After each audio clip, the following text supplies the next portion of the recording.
Kreativitas adalah kemampuan seseorang untuk berpikir dan menemukan ide-ide baru, kemudian mengkomunikasikan ide-ide tersebut dalam sebuah hasil atau produk sebagai proses pemecahan suatu permasalahan. Lalu psikologi kreativitas adalah cabang ilmu psikologi yang mempelajari proses kreativitas, teori-teori kreativitas, serta karakteristiknya. Faktor yang mempengaruhi kreativitas itu ada 5. Yang pertama, jenis kelamin, kondisi sosial ekonomi, ukuran keluarga, lingkungan kota dan desa, dan yang terakhir intelijensinya.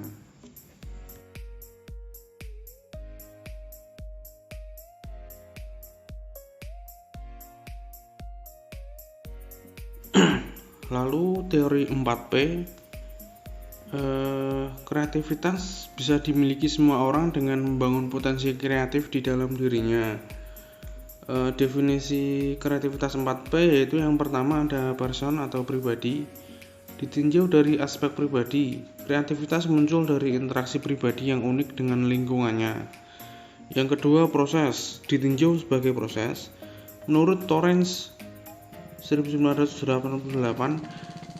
kreativitas adalah proses merasakan dan mengamati adanya masalah, membuat dugaan tentang kekurangan masalah, menilai dan menguji dugaan atau hipotesis, kemudian mengubah dan mengujinya lagi, dan akhirnya menyampaikan hasil-hasilnya. Teori 4P yang ketiga ada press atau pendorong. Ditinjau dari aspek pendorong, kreativitas dalam perwujudannya memerlukan dorongan internal maupun eksternal dari lingkungan. Yang terakhir keempat, produk. Definisi produk kreativitas menekankan bahwa apa yang dihasilkan dari proses kreativitas adalah sesuatu yang baru, orisinal, dan bermakna.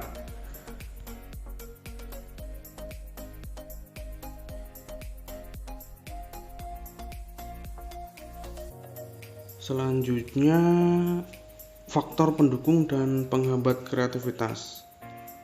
Menurut Harlock dalam Susanto 2011 halaman 124 mengemukakan beberapa faktor pendukung yang dapat meningkatkan kreativitas anak, yaitu yang pertama waktu.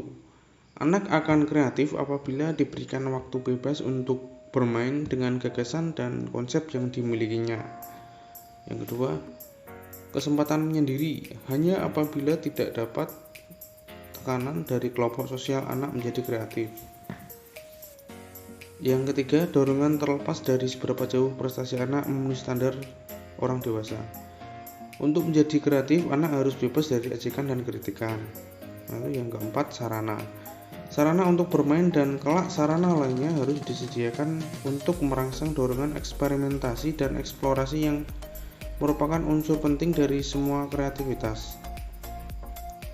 Lalu yang kelima, lingkungan yang merangsang. Lingkungan rumah dan sekolah harus merangsang kreativitas anak. Yang keenam, hubungan anak dan orang tua yang tidak posesif.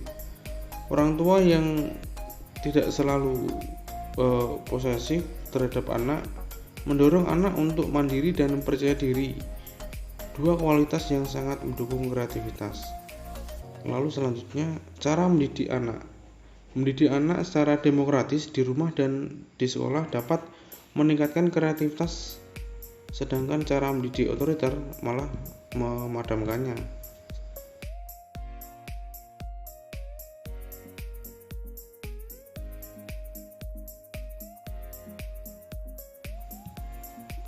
Selanjutnya 4. Peran keluarga dalam meningkatkan kreativitas anak. Kreativitas anak akan berkembang jika orang tua selalu bersikap demokratis, yaitu mau mendengarkan omongan anak, menghargai pendapat anak, dan mendorong anak untuk berani mengungkapkannya. Jangan memotong pembicaraan anak ketika ia mengungkapkan pikirannya. Jangan memaksakan pada anak bahwa pendapat orang tua paling benar atau melecehkan pendapat anak. Orang tua harus mendorong anak untuk berani mencoba mengungkapkan pendapat, gagasan, melakukan sesuatu, atau mengambil keputusan sendiri. asalkan tidak membahayakan atau merugikan orang lain atau diri sendiri.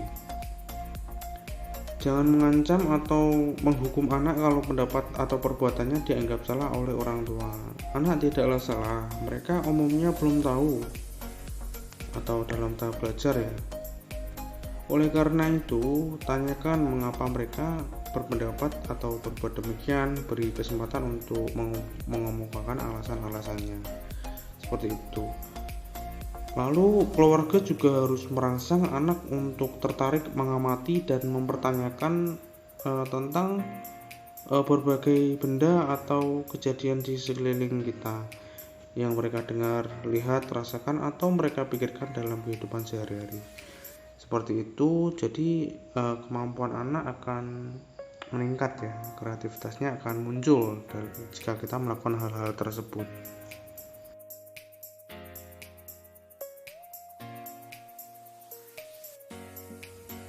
Yang terakhir atau yang nomor 5 adalah keterbatasan dan kreativitas. Kreativitas dan bakat pada diri anak perlu dipupuk dan dikembangkan. Karena dengan kreativitas dan bakat yang dimilikinya itu, mereka dapat menjadi pribadi-pribadi yang kreatif. Sebagai pribadi yang kreatif kelak, mereka bukan saja dapat meningkatkan kualitas pribadinya, tetapi juga dapat meningkatkan kualitas kehidupan bangsa dan negara. Sistem pendidikan perlu disesuaikan dengan kebutuhan pembangunan di segala bidang yang memerlukan jenis-jenis keahlian dan keterampilan serta dapat meningkatkan kreativitas, produktivitas, mutu, dan efisiensi kerja. Perilaku kreatif adalah hasil pemikiran kreatif. Karena itu, sistem pendidikan hendaknya dapat merangsang pemikiran, sikap, dan perilaku kreatif produktif di samping pemikiran logis dan penalaran.